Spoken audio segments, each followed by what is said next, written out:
안녕하세요. 전 괴로워도 슬퍼도 참지 않고 잠시 울었다가 다시 일어나 웃고 또 웃는 30대 후반 캔디입니다. 일소일소, 일로일로.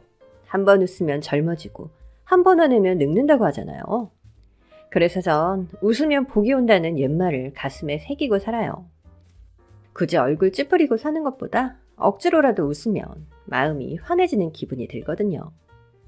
그런데 제가 아무리 웃음을 방탄조끼 삼아 산다고 해도 인생은 생각처럼 호락호락한 게 아니더라고요. 제가 겪은 인생의 단맛과 쓴맛, 그리고 위기의 순간에 만난 기적 같은 이야기를 여러분께 들려드릴까 합니다. 부디 끝까지 들어주시면 감사하겠습니다. 남편은 제가 대학교 4학년 때 만났어요. 대학원 1년차 선배였는데 소개팅으로 만나서 데이트를 시작했죠. 남편과 전 공통점이 많았습니다. 둘 다 책 읽기를 좋아했고 여행과 영화 관람, 캠핑을 즐겼으며 심지어 홀어머니 품에서 자랐다는 가족관계까지 비슷했어요. 저희 아빠는 제가 중학교 2학년 때 간암으로 갑작스럽게 돌아가셨는데요. 감사하게도 사업가였던 아버지가 남겨주신 부동산과 저금으로 오빠와 전 학비 걱정 없이 대학까지 다닐 수 있었죠. 남편은 초등학교 2학년 때 교통사고로 아버지를 여의었다고 하더라고요. 시어머니가 부유하고 쟁쟁한 집안의 여식으로 한복집을 하시면서 외동아들을 애지중지하며 키우셨다고 해요. 남편은 다정한 사랑꾼이었습니다. 결혼 전 데이트하고 집까지 데려다주는 건 기본이고요. 데이트할 때도 밥값, 커피값, 술값을 다 남편이 냈어요. 신세지기 싫어서 제가 더치페이를 하자고 해도 그건 노노노노노 안 돼요 안 돼. 손사래를 쳤고요. 밥이 안 되면 커피만큼은 제가 계산하겠다고 해도 학생이 돈이 어딨냐며 극구 저를 말리고 본인의 지갑을 열어야 직성이 풀리는 그런 남자였죠. 남편의 사랑꾼 행보는 결혼을 하고도 변함이 없었어요. 모처럼 친구들을 만나 놀거나 회식으로 늦어질 때도 남편은 기다렸다는 듯 저를 데리러 와줬고요. 퇴근해서 집으로 들어올 땐 꼭 제가 좋아하는 과일과 과자, 빵 종류를 기억했다가 두 손 가득 사오곤 했어요.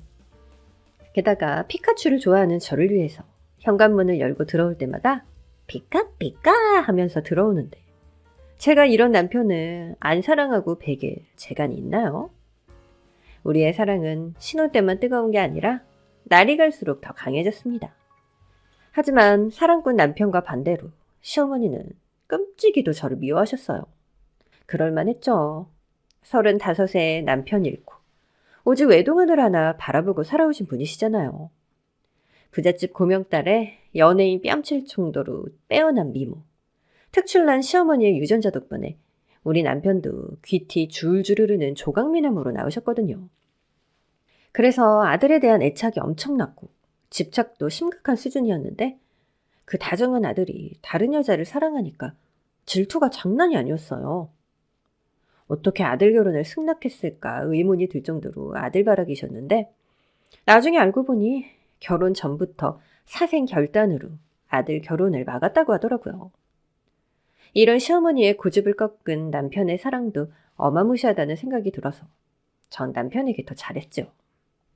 시어머니는 아마 의사 며느리, 변호사 며느리, 아니 대통령 며느리를 봐도 마찬가지로 며느리를 미워하고 비난거리를 찾으셨을 거예요. 사랑하는 아들 옆에 다른 젊은 여자가 있다는 걸 참을 수 없는 분이시니까요. 그래서 신혼여행 다녀오고 시댁에 처음 인사드리러 갔을 때도 정말 못마땅한 얼굴로 야, 결국 내 아들하고 결혼해서 속이 시원하니? 못생긴 게 아주 땡 잡았구나. 땡 잡았어. 라고 하셨어요. 남편이 펄쩍 뛰면서 엄마, 좋은 호칭 놔두고 왜 그렇게 불러? 그리고 이 사람이 어디가 못생겼어? 얼마나 예쁜데? 내 눈엔 이 사람이 미스코리아고 전지현이고 송혜교야! 라며 도끼 눈을 뜨고 절 두둔해 주었습니다. 그랬더니 시어머니가 하시는 말. 키도 작고 몸도 비실비실하고 저 얼굴이 천지연이면 개나 소나 연예인 하겠다 하고 비아냥거리셨어요. 이제 한 식구가 됐다고 덕담을 해줘도 모자랄 판에 시어머니에게 외모 지적질에 인신공격을 받고 보니 전 주눅이 들더라고요. 그것도 신혼부부 왔다고 저를 보러 오신 친지들이 계시는 자리에서 이런 말을 들으니 눈물이 핑 돌았어요. 그런데도 시어머니는 내 말이 어디 틀렸냐며 친지들에게 맞장구를 유도하셨고, 급기야 제 미모가 연예인급인지 아닌지 거스로 결정하자고 하셨어요. 이게 무슨 말도 안 되는 해괴한 짓거리냐며 처음엔 반대하던 남편도 이왕 이렇게 된 거 어디 해보자면서 투표에 붙이자고 두 팔 걷고 나서는 거예요. 자, 모두 심사숙고하고 손 들어주세요. 이 사람 얼굴이 전지현 송혜교 못지않게 예쁘다. 이만하면 미인이고 말고 하시는 분들 손 들어주세요, 손. 하면서 남편이 높이 손을 들고 요리조리 동조를 바라는 간절한 얼굴로 친지들을 둘러보았지만, 친지들은 시어머니의 눈치를 보는지 눈을 내리깔고 선뜻 손을 들지 않으셨어요. 그 모습에 의기양양해진 시어머니가 나섰습니다. 그럼 내 말대로 못생겼다, 우리 집안 들어올 미모가 아니다 하는 사람 손 들어봐요. 친지들이 이번엔 제 눈치를 보시며 아무도 손을 들지 않으셨어요. 보다 못한 작은어머니가 깐죽거리셨죠. 아유, 며느리 얼굴 가지고 투표해보기는 내가 머리털 나고 처음이네. 아, 형님, 얼굴 빤히 보고 있는데 손들기를 어떻게 해요. 투표할 거면 국회의원 뽑듯이 도장을 찍든지 합시다. 갑자기 분위기는 무기명 투표 분위기가 되었어요. 남편이 종이 쪽지와 사인펜을 들고 왔어요. 전 사람의 외모로 투표하는 이 상황이 너무 어이가 없고 황당해서 조심스럽게 손을 들었습니다. 자기야, 왜? 말해. 저 매력 발산 시간을 주세요. 그렇지, 매력 발산. 얼마든지 해. 그렇게 전 처음 뵙는 친지 어른들 앞에서 떨리는 목소리로 검지손가락을 들고 1+1은 귀요미, 제 볼따구를 찌르며 귀요미송을 불렀고, 마지막엔 손가락 하트, 중간 하트, 큰 하트, 3단 하트로 제 귀여운 필살기를 선보였어요. 친지들의 박수갈채 속에 이만하면 됐다 자신감이 올랐는데 웬걸요? 투표 결과는 무승부였어요. 기권 2표, 동그라미 2표, 가위 2표가 나와서 제 자존심에 빠칙하고 금이 갔습니다.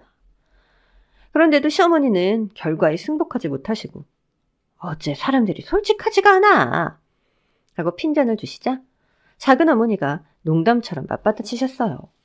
형님, 고슴도치도 제 자식이 제일 곱다고 하는데 부부끼리 서로 예쁘다고 하면 좋지 뭘 그래요. 형님 집안에 꽃미남의 미녀들만 있으니까 눈이 높아도 너무 높으셔. 형님도 이제 눈 좀 낮춰요, 낮춰. 저기요, 작은 어머니? 저도 어디 가서 못났다는 얘기는 안 듣고 살았거든요. 정말 억울합니다. 적어도 평균 이상의 미모라고 자부했던 저였기에 시어머니의 발언이 더 충격으로 다가왔어요. 이런 게 며느리의 서름인가? 시집살이의 서막이 이렇게 시작되는 건가? 급기야 내가 이 남자와 결혼을 왜 했을까 하는 온갖 후회와 망상과 부정적인 생각을 하면서 집으로 돌아왔을 때 남편이 제 마음을 달래주었어요. 신경 쓰지 마. 엄마가 심술나서 그래. 내가 앞으로 잘할게. 우리 엄마 내가 제일 잘하니까 나만 믿어. 내가 당신 평생 꽃길만 걷게 해줄 거니까. 나 믿지? 나 믿어, 안 믿어? 믿어, 안 믿어? 남편의 말을 정말 믿고 싶었습니다. 하지만 시어머니가 저를 부르는 호칭은 변하지 않았고 저를 부를 때마다 야 라고 하셨어요.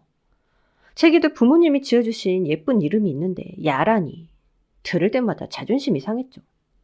새아가 며느라가 하고 다정히 부르는 건 바라지도 않아요. 처음엔 시어머니 말버릇인가 하고 대충 넘겼는데 다른 사람들에게는 야라고 부르지 않고 오로지 저에게만 야 참기름, 야 스카라 하면서 하녀에게 명령하듯 부르셨어요. 그래서 저도 몇 번을 망설이다 조심스럽게 어머니께 말씀드렸죠. 어머니, 저도 예쁜 이름이 있어요. 미주야 라고 불러주시면 안 돼요? 뭐? 참, 이게 어디서 시애미더러 이래라 저래라 명령질이야. 야! 꼴 같자는 소리 그만하고 시금치나 다듬어. 이런 지하에 제 말을 묵살하셨죠. 그래서 언젠가부터 전 시어머니가 야 하고 부를 때마다 속으로 옹 하고 외쳤어요. 마치 콘서트 현장에서 락커들이 마이크를 관객들에게 건네며 분위기 띄울 때에는 I say yeah, you say yo 이런 식으로요. 시어머니가 You say 야 하면 전 I say 옹 이렇게 야가 야옹으로 바뀌면서 조금은 모멸감이 희석되고 옅어지는 기분이 들었어요. 이런 식으로 시어머니가 부를 때마다 입모양으로만 야호, 야고, 야생화, 야인시대, 야야야 이렇게 만들어버렸더니 시어머니 호칭에 더 이상 연연하지 않고 오히려 시어머니가 야 하고 부를 때 오늘은 어떤 단어를 속으로 만들어 볼까 기대하게 됐어요.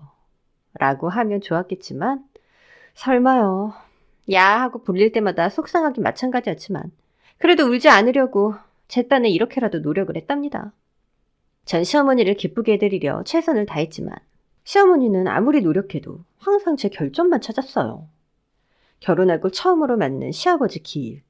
새벽같이 수산시장에 들러서 싱싱한 해산물과 채소들을 바리바리 싸들고 시댁으로 갔는데 시어머니는 고생했다 고맙다 이런 말 한마디 하지 않으시고 전복이 너무 짜잘해서 먹을 게 없겠다는 둥, 조기는 큰 것보다 작은 게 더 맛있는데 잘못 샀다는 둥, 잔소리만 산더미처럼 늘어놓으셨어요. 제가 전복과 문어를 씻고 물을 자르고 칼질하는 것마저 혀를 차시며 핀잔을 주셨어요. 급기야 넌 친정에서 뭘 배웠냐? 못된 시어머니들의 전형적인 명대사를 그대로 시전하시더라고요. 야, 이 맹취야. 너 친정에서 대체 뭘 배웠냐?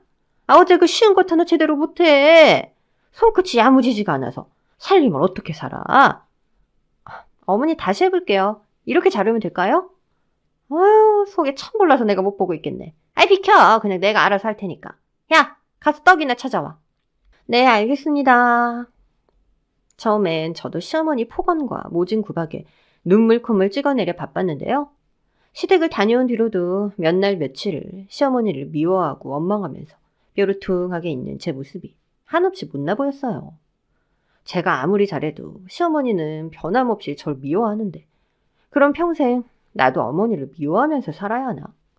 이렇게 미간에 주름 넣고 인상 팍팍 쓰면서 평생 누군가를 미워하며 살고 싶진 않았어요. 그것도 제가 이 세상에서 제일 사랑하는 남편을 낳아주신 시어머니시잖아요.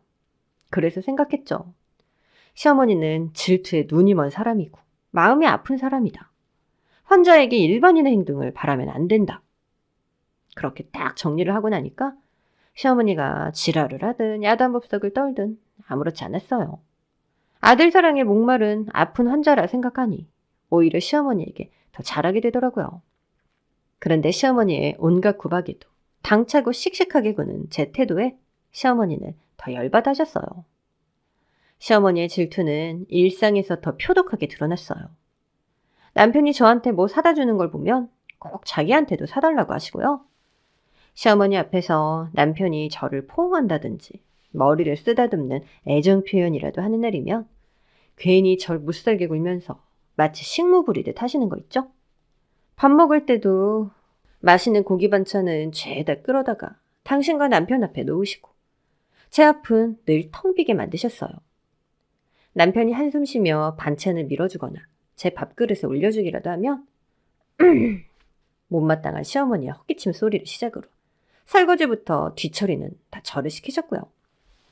굳이 안 해도 될 냉장고 정리에 이불 빨래, 대청소까지 시키시는 거 아시죠? 남편에게 말할 때랑 저한테 말할 때가 진짜 180도 달라요. 남편한테는 아들 얼굴이 왜 이렇게 헬쑥해? 밥은 먹고 다니는 거야? 엄마가 보약 한 제 지어줄까? 다정다감하게 말하다 저한텐 야 빨래 다 널었으면 거기서 빈둥빈둥 거리지 말고 걸레 가져와서 여기 좀 훔치고 닦아. 애가 칠칠 맞게 꼭 치아 앉은 자리 티를 낸다니까. 신경질적으로 짜증을 내세요. 그래도 전 네 어머니 하고 씩씩하게 달려가서 뽀득뽀득 걸레질을 한답니다. 종일 시어머니 집을 쓸고 닦고 대청소를 하고 있으면 보다 못한 남편까지 그만하라고 말릴 정도였어요. 엄마, 자꾸 이러면 우리 다시는 엄마 집 못 와? 우리 안 보고 싶어? 왜 네가 본가를 놔두고 안 와? 왜? 저 여우가 뭐라고 이간질했지? 아니, 엄마가 미주를 너무 함부로 대하시잖아요. 미주도 귀하게 자란 딸이야. 왜 자꾸 식모 부리듯 해? 장모님이 얼마나 속상하시겠어. 저 못난 게 잘난 내 아들 데리고 사는데 내가 이 정도도 못해? 내가 널 어떻게 키웠는데? 내가 남편 먼저 보내고 너를 어떻게 키웠는데? 하면서 눈물을 훔치시면 효심이 지극한 남편은 또 시어머니를 달래야만 했죠. 그리고 집으로 돌아오면 항상 남편이 미안하다고 말했고 늘 제 옆에서 다정히 잘 대해줬기 때문에 시어머니의 폭언과 만행도 견뎌낼 수가 있었습니다. 그러던 어느 날 내 인생 최악의 날이 찾아왔어요. 아침에 멀쩡하게 출근했던 남편이 죽었다는 전화를 받고 전 까무러치고 말았죠.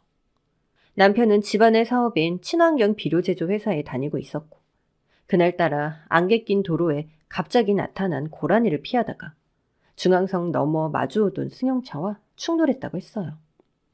사고로 하루아침에 남편을 잃어버린 전 충격과 깊은 슬픔에 빠져 헤어날 수가 없었어요.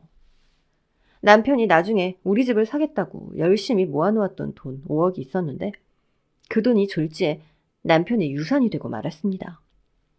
제 나이 32에 장례를 치르는데 친정엄마가 검은 상복을 입은 제 모습을 보시고 안쓰러운 마음에 하염없이 눈물을 흘리셨어요. 딸은 엄마 팔자 닮는다더니 엄마가 너무 미안해. 아휴, 엄마 팔자가 사나워서 우리 딸까지 망쳤어. 아휴, 미안해. 엄마가 왜 미안해. 그런 말 마요. 너희 시어머니 좀 어떠셔? 아무것도 안 드시고 저러고 계셔. 시어머니는 충격과 커다란 슬픔에 넋을 놓고 벽에 기대어 멍하니 앉아 계셨어요. 제가 식사 시간마다 밥과 국, 반찬을 챙겨서 시어머니 앞에 갖다 드려도 좀처럼 입에 대시지도 않고 그저 초점 잃은 눈으로 멍하니 계셨죠. 시어머니에게도 하늘이 무너지고 지구의 종말과도 같은 불상사일 텐데 이 악몽 같은 마음을 어떻게 견뎌내실지 걱정이 됐어요. 드라마나 영화에서처럼 며느리 머리채를 쥐어뜯으며 내 아들 잡아먹으면 내 아들 내놔 하고 실성한 듯 소리라도 칠 것 같았던 시어머니가 어쩐 일인지 제겐 어떤 말도 건네지 않고 눈길도 주지 않으셔서 고요한 폭풍 전야처럼 두렵기도 했습니다. 하지만 저도 남편을 잃은 슬픔이 주체할 수 없을 정도로 크고 심해서 시어머니까지 걱정하고 챙길 여유가 없었어요. 비통에 젖어 장례를 다 치르고 남편을 가문의 선산에 묻어주고 돌아온 전 매일같이 남편의 무덤으로 찾아갔어요. 텅 빈 남편의 자리를 오롯이 감내하기가 힘들었거든요. 남편 무덤 앞에 앉아서 커피를 나눠 마시기도 하고 소주를 부어주기도 하고 때로는 남편이 좋아했던 간식, 천하장사 치즈 소시지를 올려두기도 했어요. 그렇게 한 지 일주일쯤 지났을 무렵 남편 무덤 앞에서 커다란 도사경과 함께 울고 있는 시어머니를 발견했습니다. 장례를 치르는 동안 시어머니는 절 투명인간 취급하셨지만 자식을 잃는 것은 삶의 전부를 잃는 것과 같을 텐데 우는 시어머니의 슬픔과 고통을 짐작할 수 있을 것 같아서 동병상련의 마음이 들었어요. 괜히 안쓰러운 마음에 시어머니에게 살갑게 다가갔는데 시어머니는 울고 있던 게 아니었어요. 훌쩍훌쩍 우는 척 연기를 하고 있었어요. 다가가는 제 발소리를 듣고 시어머니가 천천히 고개를 돌리며 저를 잡아먹을 듯이 쏘아보는데 소름이 쫙 돋았습니다. 저를 기다렸다는 듯 몸을 일으키시는데 안 그래도 한미모 하시는 시어머니 얼굴이 창백할 정도로 하얘서 흡사 백발마녀 같았어요. 마치 외나무 다리에서 만난 무협영화의 원수들처럼 시어머니와 전 서로 마주보며 팽팽하게 섰습니다. 금방이라도 칼을 꺼내들고 진검승부를 벌일 것 같은 숨막히는 대치 상황. 멀리서 까마귀 한 마리가 까악까악하고 울부짖었습니다.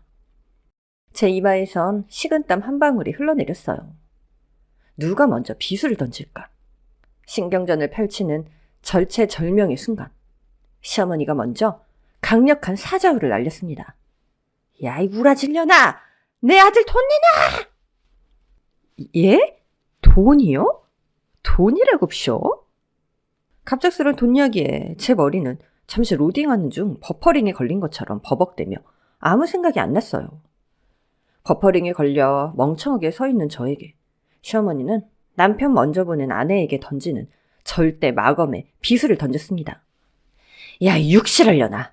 내 아들 잡아먹은 년, 내 아들 돈 내놔! 어머니, 돈이라뇨?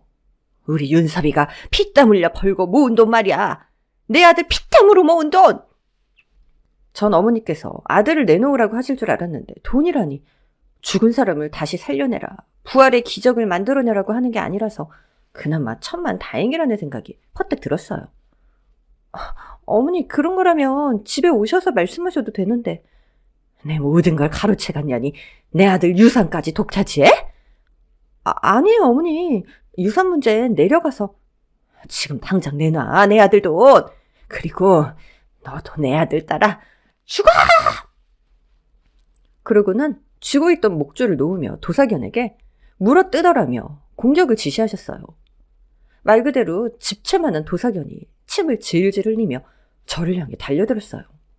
사즉필생이라고 죽었구나 하는 그 순간, 그 짧은 순간에도 도시 외곽에 있는 남편 회사의 공장에서 도사견을 키운다는 얘기를 얼핏 들었던 기억이 났습니다. 그리고 남편이 들려주었던 맹수를 피하는 생존법까지 순식간에 떠올랐어요. 자기야, 바다 수영을 하다 상어를 만났다. 그럼 어떻게 하게? 난 그냥 기절해서 죽을래. 날 두고 죽으면 안 되지. 최대한 첨벙거리지 말고 상어와 눈을 마주친 채 가만히 있다가 상어가 다가오면 상어 머리에 손을 대고 눌러서 상어의 수영 방향을 틀어버리면 돼. 와, 그게 가능해? 신기하다. 곰은 죽은 척하면 되는데, 그치? 아니지. 곰은 죽은 고기를 먹기 때문에 죽은 척하면 먹이인 줄 알고 그대로 씹고 뜯고 맛보고 한다고. 헐, 그럼 어떡해? 산에서 곰을 만나게 되면 절대로 눈을 떼지 말고 천천히 곰과 거리를 두면서 뒷걸음을 쳐. 사나운 맹수를 눈앞에 두었을 때는 절대 등을 보이면 안 돼. 알겠어? 정면 대 정면으로 딱 눈을 떼지 말고 뒷걸음 치다가 은신처가 될 만한 바위나 나무 뒤에 후다닥 몸을 숨겨야지. 무섭다. 하지만 내가 산에서 곰 같은 맹수를 만날 일이 있을까? 없겠지? 그건 모르지. 아, 맞다. 들개가 만약에 달려들 땐 말이야. 내 인생에 도사견에게 쫓길 일이 생길 줄은 상상도 못했는데 그게 제 눈앞에 현실이 되었네요. 그때 남편이 뭐랬더라. 들개가 달려든다면 가발이나 신발 등을 멀리 던져서 시선을 돌려야 돼 하는 남편의 말이 자동 재생되었고, 전 천하장사 소시지가 든 제 가방을 투포환을 하듯 뱅뱅 돌려서 최대한 멀리 던져버렸습니다. 저를 향해 잡아먹을 듯이 달려들던 도사견이 날아가는 가방을 따라 시선이 돌아가더니 거짓말처럼 몸을 틀어서 그리로 쫓아갔습니다. 이때다 싶어서 전 죽을 힘을 다해 도망을 쳤습니다. 등 뒤에서 악에 받쳐 고래고래 소리 지르는 시어머니의 목소리가 들려왔어요. 야, 이 망할 개새끼! 아이, 천연 잡으라고! 나뭇가지에 긁힌 얼굴에서 피가 흘렀고 머리카락은 산발이 됐지만 달리기를 멈출 수가 없었어요. 금방이라도 도사견이 따라붙어서 왕 하고 제 목덜미를 물 것만 같아서 잠시도 쉬지 않고 달렸답니다. 인간은 위기의 순간에 괴력을 발휘한다고 하죠. 차에 깔린 아기를 구하려고 차를 들어올린 어머니와 5층 베란다에서 떨어지는 아이를 안아서 구한 어머니처럼, 자식을 위해 자신의 몸을 기꺼이 던진 어머니처럼 전 제 자신을 구하기 위해 괴력을 발휘했습니다. 아침에 눈 뜰 때만 해도 남편을 잃은 슬픔과 그리움에 괴로웠는데 비통하고 참담했던 마음은 어느새 사라지고 없었어요.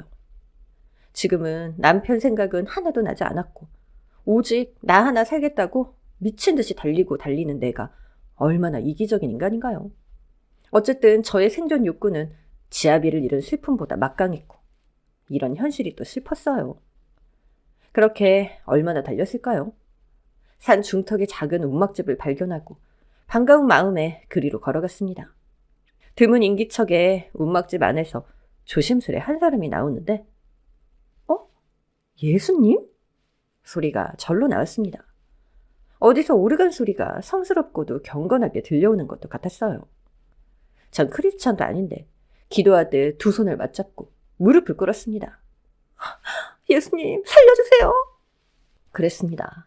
긴 머리를 늘어뜨리고 생활한복을 걸친 그는 흡사 예수님을 방불케 하는 외모의 자연인이었습니다. 어떻게 여길? 움막집의 예수님은 나뭇가지에 긁히고 나무 뿌리에 걸려 넘어진 만신창이의 제 모습을 보고는 절 집 안으로 데리고 들어가서 제 얼굴과 몸에 난 여러 생채기를 소독하고 치료까지 해주었습니다. 움막은 방 2칸짜리로 하나는 침실용이고 하나는 거실 겸 부엌으로 사용하는 것 같았는데 정리정돈이 잘 되어 있어서 집주인의 깔끔한 성격을 알게 했어요. 화장실은 밖에 따로 있었고요. 움막집의 예수님은 군부를 뗀 방에 이부자리를 펴고 얼른 누우라고 하셨고 전 사양할 힘도 없어서 그대로 잠에 취해 쓰러져 죽은 듯이 잤습니다. 다음 날 아침 따스한 우유죽까지 챙겨주시는 모습에 전 참았던 눈물이 터지고 말았어요. 그렇게 전 시어머니의 모진 구박에도 남편의 사랑에 힘입어 씩씩하게 견뎠는데 사고로 하루아침에 남편을 잃고 그리운 마음에 남편 무덤을 찾았건만 시어머니가 남편의 유산을 달라며 도사견을 푸는 바람에 여기까지 도망쳐 왔다는 기막힌 제 사연을 들려주었습니다. 움막집 예수님은 고개를 끄덕끄덕 하더니 말없이 밖으로 나가시더니 한참을 바위에 앉아서 산 그림회를 바라보셨어요. 이 사람도 마음의 상처가 몹시 큰 사람이구나 하는 생각이 들어서 그 옆에 가서 앉았습니다. 그제야 그가 도인 같은 얼굴로 가족을 잃은 그 애타는 마음은 제가 알죠 라며 자신의 이야기를 꺼내주었습니다. 그는 산에 들어오기 전 꽤 잘 나가던 사업가였다고 해요. 고등학교 때부터 좋아한 첫사랑과 결혼해서 아들 둘 낳고 행복하게 살았는데 새해를 맞아 해돋이를 보려고 동해안으로 달려가다가 그만 터널에서 10중 추돌 사고를 피하지 못하고 사랑하는 처와 자식을 모두 잃었다고 합니다. 자기만 살아남았다는 죄책감에 일상생활을 할 수가 없어서 세상의 모든 것을 뒤로한 채 산속으로 들어와 생활한 지 벌써 5년이 다 되었다고 하네요. 5년이면 긴 시간인데 아직까지 산속에 계시네요?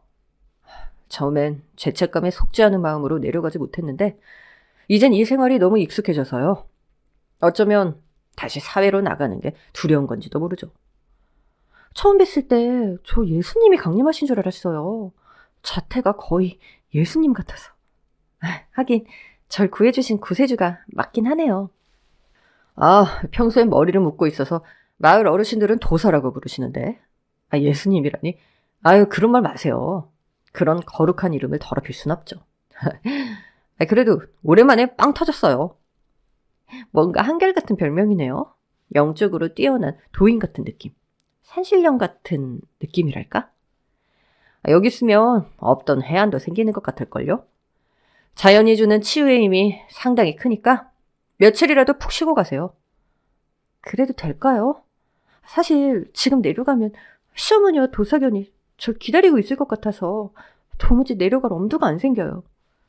네, 전 거실에서 자면 되니까 방문 꼭 걸어 잠그고 안심하고 주무세요. 얼마든지 계셔도 좋아요. 처음 본 사이임에도 불구하고 서로 깊은 속 이야기를 털어놓은 저희는 몸을 숨긴다는 핑계 아닌 핑계로 움막집에서 함께 생활을 하게 되었습니다. 산에 오래 살아서 그런지 그의 심성은 맑고 깨끗했어요. 새벽같이 눈을 뜨자마자 기체조로 몸을 단련해서 그런지 몸은 단단했고 체력은 강했으며 산을 오르내리는 발걸음은 축지법을 쓰는 도인처럼 재빨랐어요. 그러나 자연인으로 산다는 것은 불편함을 감수할 수 있는 인내와 절제, 그리고 자연과 하나 되는 자기 성찰의 시간인 것 같았어요. 그와 함께 저 멀리 산그림회를 바라보며 멍하게 앉아있는 시간이, 그렇게 제 자신을 만나고 돌아보는 시간이 이상하게 저에게 다시 삶의 활력을 불러일으켰어요. 그리고 움막집의 예수님 또한 저와의 만남을 통해 적막한 고독과 외로움의 시간을 건너 바깥 세상에 대한 열정과 희망을 품게 됐죠. 저희는 함께 약초도 캐고 들꽃도 한아름 따서 머리에 꼽기도 하면서 잃어버린 줄 알았던 웃음을 되찾아갔어요. 남편을 보내고 슬펐던 마음이 자연스럽게 치유되는 신비롭고도 평화로운 시간을 보냈습니다. 여긴 산신들이 사는 무릉도원 같아요. 마치 인터스텔라에 들어온 것처럼 시간이 멈춘 것 같아요. 여기서 일주일 있다가 산 밑으로 내려갔는데 산 아래 마을은 한 70년이 훌쩍 흐른 미래일 것 같은 느낌이 들어요. 아무래도 도시의 시간과는 다르게 느껴지니까요. 한없이 느리고 느리죠. 여기서 정체된다거나 도태된다는 느낌이 무섭진 않으세요? 이제 내려가고 싶다든가. 무섭다는 생각은 한 번도 안 했고요. 이제 슬슬 내려갈까 타이밍을 재고는 있어요. 네, 만일 다시 내려오시면 연락 주세요. 제가 이 은혜를 어떻게 갚아야 할지 모르겠어요. 아, 잠시만요. 하면서 운막집의 예수님이 눈을 감고 바깥 소리에 귀를 기울이셨어요. 이 소리 들려요? 무슨 소리요? 멧돼지 목욕하는 소리요. 어머, 여기 멧돼지가 있어요? 그럼요. 매일 밤마다 요 앞 개천에 와서 목욕하는데 오늘은 새끼도 같이 온 것 같아요. 아, 저 소리가 멧돼지 목욕하는 소리였군요. 전혀 몰랐어요. 너무 신기하다. 아니지, 이 산에도 멧돼지가 많아요? 그럼요. 전에 참나물 채취하러 갔을 때 멧돼지 가족과 딱 마주쳤지 뭐예요? 어머, 그래서요? 산비탈 위쪽 나무 너머로 뭔가 커다란 덩어리가 움직이고 있는 거예요. 어머머머, 저게 뭐지? 하고 눈을 찌푸리고 자세히 봤더니 야생 멧돼지더라고요. 한 다마스 크기 정도로 몸집이 거대한 놈이었어요. 정말 놀랬겠어요. 멧돼지 만났을 땐 어떻게 해야 돼요? 멧돼지를 자극하지 않게 최대한 소리를 줄이시고 그냥 지나갈 때까지 가만히 있는 게 최고죠. 그런데 새끼가 있으면 좀 위험할 수 있어요. 새끼를 지키려고 어미가 전속력으로 달려와서 공격할 수 있거든요. 그럴 땐요? 그럴 땐 어떻게 해요? 멧돼지는 보통 좌우로 달리지 않고 앞만 보고 달리니까요. 직선으로 도망치지 말고 지그재그로 도망쳐야 한다고 하는데 그게 어디 쉽나요? 그때도 피하는 게 최고죠. 얼른 나무 뒤에 숨어서 멧돼지가 가기를 기다리는 게 생명을 지키는 방법입니다. 멧돼지랑 싸운 적도 있으세요? 제가 상처 보여드려요? 아니요, 됐어요. 상상만으로도 무서우니까 그만해주세요. 그런데 며칠 후 저녁 무렵에 바스락거리는 인기척이 들려왔습니다. 제가 밖으로 나가보니 잠시 잊고 있었던 시어머니가 서슬퍼런 도끼를 내뿜으며 절대 무림의 고수처럼 서 있었어요. 잠을 제대로 못 자서 벌겋게 충혈이 된 눈빛에 섬뜩한 공포와 기괴함을 더했습니다. 시어머니는 매일같이 저를 찾아서 산속을 쥐잡듯 뒤지다가 드디어 이곳 운막집까지 오게 된 거였어요. 시어머니의 손에는 어김없이 집채만큼 거대하고 호랑이처럼 으르렁대는 도사견의 목줄을 쥐고 계셨어요. 또다시 싸늘해진 공기, 가슴에 비수가 날아와 꽂힐 것 같은 일촉즉발의 상황. 시어머니와 마주선 제 손이 벌벌 떨렸습니다. 저를 따라 나오는 운막집 예수님을 본 시어머니의 눈초리가 위로 치켜지면서 엄청난 노기를 뿜었습니다. 야, 이 더러운 년이, 내 아들 죽자마자 이런 곳에서 다른 남자랑 새살림을 차렸구나? 아닙니다. 물론 이 상황이 충분히 억측과 오해를 하실만 합니다만 절대 맹세코 주어도 어르신이 오해할 만한 그런 행동하지 않았습니다. 어르신, 진정하십시오. 됐고, 여잔지 남잔지 헷갈리게 머리 묶은 그쪽은 꺼지고 나는 내 아들이 남긴 유산만 있으면 되니까 내놔. 내 아들이 남긴 피, 땀, 눈물! 어머니, 그런 거라면 지금이라도 드릴 수 있어요. 지금 당장 같이 내려가세요. 네? 뭐? 너랑 같이? 내가 왜 너 같은 년이랑 같이 가?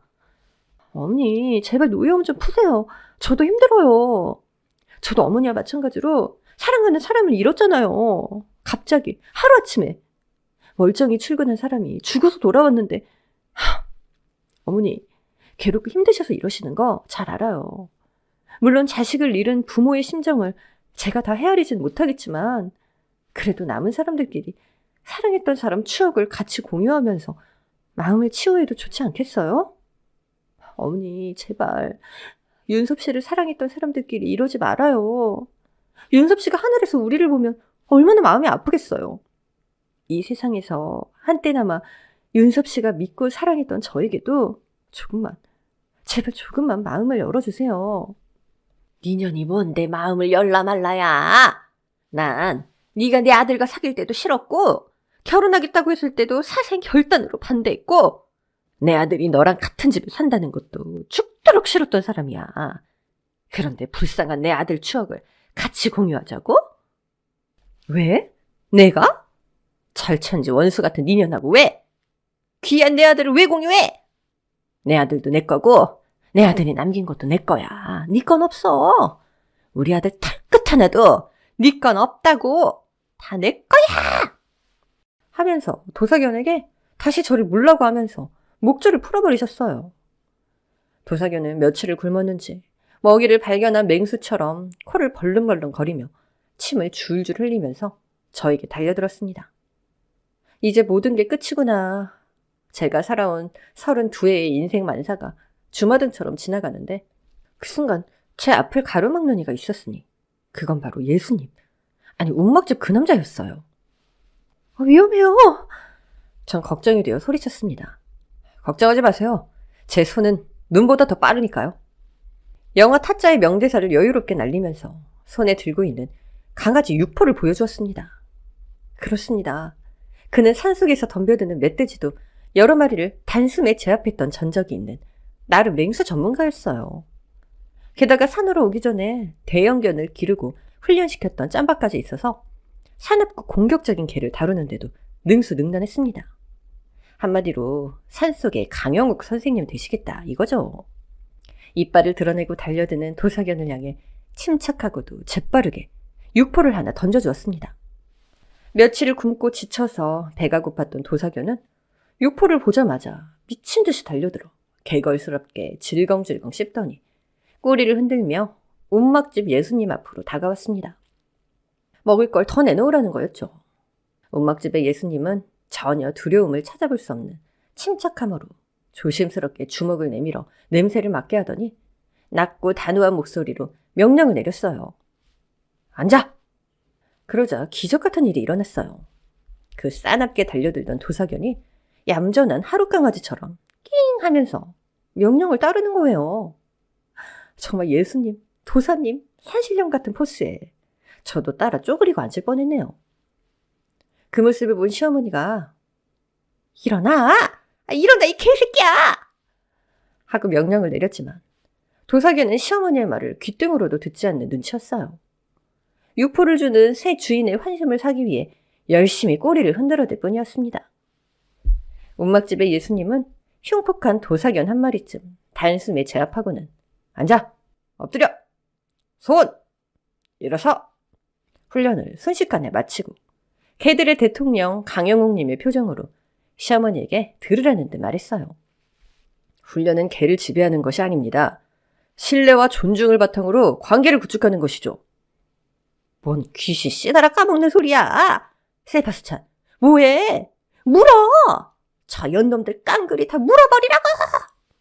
도사견은 시어머니의 말은 들은 척도 안 하고 움막집의 예수님 앞에 앉아 꼬리를 살랑살랑 흔들고 있었습니다. 시어머니는 악에 받쳐 더 큰 소리로 명령을 내렸어요. 야, 이 머저리 개새끼야, 안 일어나? 어서 일어나서 저 두 연놈을 당장 물어뜯으라고! 어르신, 이제 그만 좀 하시죠. 남은 여생 며느님과 오손도손 지내는 것도 나쁘지 않을 것 같은데요? 뭐? 어디서 나타나 개뼈다구 같은 게 감히 내 여생을 입에 올려? 유유상종이라다니 너도 미친놈이구만. 세바스찬! 하며 고래고래 고함을 질렀습니다. 움막집의 예수님도 더 이상 참을 수가 없었는지 한숨을 크게 쉬고는 하는 수 없다는 표정으로 휘파람을 휙 불며 시어머니를 향해 손가락질을 했습니다. 자, 가서 쫓아! 명령이 떨어지자마자 도사견이 벌떡 일어나더니 시어머니에게 우다다다다 달려가서 컹컹 짖어대며 공격을 했습니다. 시어머니는 세바스찬, 미쳤어? 나 말고 저기 저 연놈들. 펀지스가 틀렸잖아. 저쪽이라고, 저쪽! 이 멍청한 놈아! 하며 두 팔을 만세하듯 들고 두 다리를 구르며 발작하듯 소리쳤습니다. 움막집의 예수님이 다시 휘파람을 휙 불면서 동작 그만! 하고 다시 도사견을 불렀습니다. 언제 챙겨서 나왔는지 이번에는 삶은 고구마를 꺼내주었고 도사견은 냠냠 쩝쩝 개는 감추듯 맛있게도 먹었어요. 어르신, 이번이 마지막 제안입니다. 이제 그만 노여움 거두시고 며느님과 함께 평화롭게 살아갈 의향이 없으십니까? 저건 내 며느리 아니야. 원수라고. 내 아들을 뺏어간 원수! 내 아들 잡아먹은 년! 잘근잘근 씹어먹어도 모자랄 육실을 년! 시어머니의 악달구니를 듣는 저도 고개가 절레절레 흔들어졌어요. 저 같으면 마지못해 그러겠다고 하고 이 자리를 모면할 만도 하련만 얼마나 제가 싫어졌던 건지 저와 함께 살아가는 삶을 치를 떨며 부정하고 거부하셨어요. 아들을 향한 시어머니의 사랑이 애착을 넘어 집착이란 걸 알았지만 이 정도로 심각한 줄은 몰랐어요. 마음이 아픈 분이란 건 알고 있었지만 이 정도로 광기 어린 모성애인 줄 몰랐어요. 이런 게 사랑이고 이런 게 모성이라면 저는요, 이런 사랑, 이런 모성 절대 사양하겠습니다. 시어머니와의 화해를 도모했던 움막집 예수님도 저를 미워하고 거부하는 시어머니의 굳센 의지를 읽으시고 그럼 어쩔 수 없다는 표정으로 손을 들어 시어머니를 가리켰습니다. 자, 쫓아가서 물어! 다시 명령이 떨어지고 도사견이 시어머니를 향해 달려들었습니다. 시어머니는 으악 발작을 일으키며 냅다 도망쳐서 산 아래로 내려갔어요. 그 뒤를 도사견 세바스찬이 맹렬한 속도로 따라붙었고 시어머니의 비명소리가 끝도 없이 계곡에 울려 퍼졌습니다. 이렇게 해서 전 시어머니의 폭언과 발악에서 비로소 벗어날 수 있게 됐습니다.